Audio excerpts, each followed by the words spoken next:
Ladies and gentlemen, welcome to another episode of Flashback Fridays. Now today, we got the king of R&B. Yes, I'm still calling him the king of R&B, and I'm pretty sure a lot of y'all finally realized that too. But let's take it back to 2018. When Surviving R. Kelly first came out, you couldn't talk about that man. You couldn't sit up there and play that man music without people getting mad and upset or getting mad at you, looking at you like, how could you do this? How could you play his music? But a couple years done went by, 2020, 2021. Y'all started playing his music again. Don't sit up there and lie. And if you're watching this video right now, you probably one of them little silly behind people that I'm talking about right now. And what kills me is, it's been in documents. It's been in stone that this man was sick. Everybody already knew that he married Aaliyah at 15 years old when he was 27. Everybody already knew that he peed on that girl. Videos were circling around that time, and y'all generation was watching that video. Y'all seen the video. I ain't see it. Y'all did though. That's y'all part of the problem right now. That's why a lot of these girls that be sitting up there going through little rape cases and child molestation and all that stuff be scared to talk about it because they got silly behind people like you that be sitting up there talking about, oh no, she lying and this and that. It's definitely a bunch of girls out here that do be lying also. We ain't gonna just go past that also. It's a bunch of brothers out here that have been locked up or that is still locked up over something that they didn't do because a girl done lied on them, okay? So we ain't gonna go past that. But the thing is though, y'all already knew. This right here was proof that y'all just be picking and choosing. And you know what's crazy? Boondocks made an episode about that, clowning y'all. Boondocks used to clown a lot of y'all, even though y'all weren't realizing it. Y'all probably did, okay? Because on that episode, it was shown that, yeah, he did do it. That was him in that video, but y'all wasn't trying to hear it just because that's the king of R&B. Y'all love his music. I love this music too. I still listen to that music. I ain't gonna sit up there and hold y'all, but at the end of the day, when this came out, first off, I'm gonna throw this out there. When this first came out, I kept it real with everybody. All right, I ain't sit up there and stop playing that man music just because that was the thing to do. Okay, because the thing is though, I already knew it was a bunch of people that don't worked around this man that knew this man was strange. They been saying it. Okay, like I said, it was documents. Aaliyah had a Lifetime movie showing that she married this man when she was 15 and he was 27. Y'all seen it, but y'all didn't want to say nothing. Y'all waited until this came out and all the victims came out, and then now finally y'all on the I hate R. Kelly train. Y'all just be picking and choosing. That's the problem with y'all. Y'all pick and choose, and I ain't gonna say y'all. I'm just saying society in general. Okay, you got certain people that always like to get, that always just seem to get hated on, and then you got certain people that, you know, they just everybody's favorite and they can't do no wrong. They can't do no wrong at all. He was one of them, obviously, but it was too much information for us to finally be like, oh, nah, we can't keep sitting up there and turning our nose the other way. Nah, he did that mess. Whatever they said he did, he definitely did it. I can tell. Let me show y'all how naive y'all is. When that documentary for Aaliyah came out on Lifetime, it showed her getting married at a young age to him. And the thing is, I've been known about that way before that documentary even came out. As a jit, I used to do my research. So I found this out back in middle school. So we talking mid to early 2000s. So this is before social media was hot. Right before MySpace, really. And the thing is, you still had the internet. You still had Google. You had Ask Jeeves around that time, if y'all even remember that. And whatever search engine that was out there, it was so many back then. And the thing is, if little old me, young old me knew about this, I know for a fact y'all definitely knew.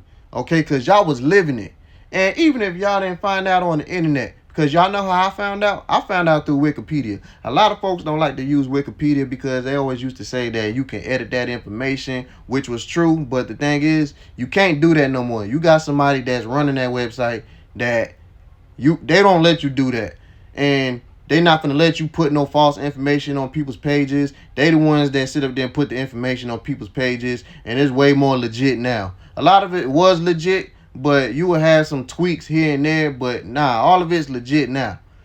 But if little old me knew about that, y'all definitely knew, okay? And even if y'all didn't find it on the internet, because it was easy to find stuff on the internet still back then, you still had people talking about him and talking about how it was something wrong with him, or they would just stop doing business with him. It was all kind of stuff with him. So it's about 6 episodes to this documentary. But when this documentary first came on TV, them first 2 episodes, we was looking at that television like, oh, nah, this ain't looking good. This is not looking good for Robert. It wasn't until these last batch of victims started talking, that's when I was like, he going to jail. His career done. I mean, first off, look at this. You know who that is? That's his ex-wife. And she was not talking on his behalf. She was talking as one of the victims also. Now, this is where I start to get mad. I don't remember which victim it was, but her parents was on here as well. And when they started to talk, I can't remember the exact details because it's been so long since I seen this documentary. But I guess the daughter used to go to his house and they used to let her go over there. And eventually, she never wanted to come back home to the point where they couldn't even get in contact with her. And I think she used to go on the road with him and everything. And there was also this warehouse, if I'm not mistaken, where he used to keep some of them girls at. So it showed a scene where them parents started looking for their daughter, and they went to that same exact warehouse that I was telling y'all about. It was even another scene where they was like telling the camera, please come back home and all that stuff. Now, y'all know how we do. And when I say we, I'm talking about the black community. We always got the answers to everything, and we always making unnecessary comments when it comes to other people's problems. And I understand that, you know, we got social media now, so we got an outlet to just be running their mouth. And also, y'all got to understand too, when this documentary came out, everybody was talking about this on social media. So we was all watching this together as one big family. So y'all know how y'all do.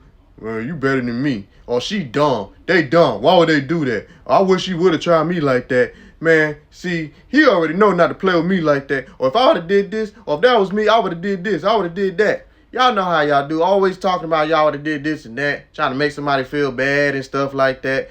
And, you know, in a lot of my videos, I be having like little segments where I be talking about how y'all be like just making my behind itch. To the point where that's why I don't mess with people now. A lot of y'all the reason why I'm an introvert now. After this documentary came out, it was a wrap for R. Kelly. Because we in the Me Too movement era. And then we got social media. Social media can get real reckless if you out here living foul. And they ain't playing with nothing. And I say this all the time. It's a lot of rappers, a lot of singers, a lot of actors, a lot of people in the entertainment industry in general that said certain things or might have did certain things to the point where if y'all would have did that around this era right over here, y'all be done. And I just be hoping sometimes that people don't be going back and trying to find little things. Because that's the thing. You got folks that do be trying to dig and trying to find little stuff from back then. And if they catch on and it go viral, hey, man, you better hope that your career ain't over. Because people will try to dig and find stuff. Y'all see it all the time when some of these people be blowing up and they be trying to go through their old tweets when they were just regular human beings. Not entertainers. Regular folks. But it was a wrap for him. And the thing is, though, you know when you grow up seeing certain folks on TV and stuff like that, you know certain people still not going to believe it. But I just want to throw this out there. When all this stuff was going on at this time, like I said, everybody was on the I Hate R. Kelly train. I did not stop playing his music at all. I kept it real from jump. I did not support nothing and do not support nothing that he did at all. But I was not about to stop playing that man music because I grew up listening to that music and I still love it back then just like I love it now. I don't know who he talked about on them records, so I try not to think about that. But whatever he did, he paying for it right now. So that concludes this episode's Flashback Fridays. Like I told y'all, I'll be trying to hit y'all in the head every week with another flashback memory as much as possible. But other than that, though, y'all be safe out there and be blessed.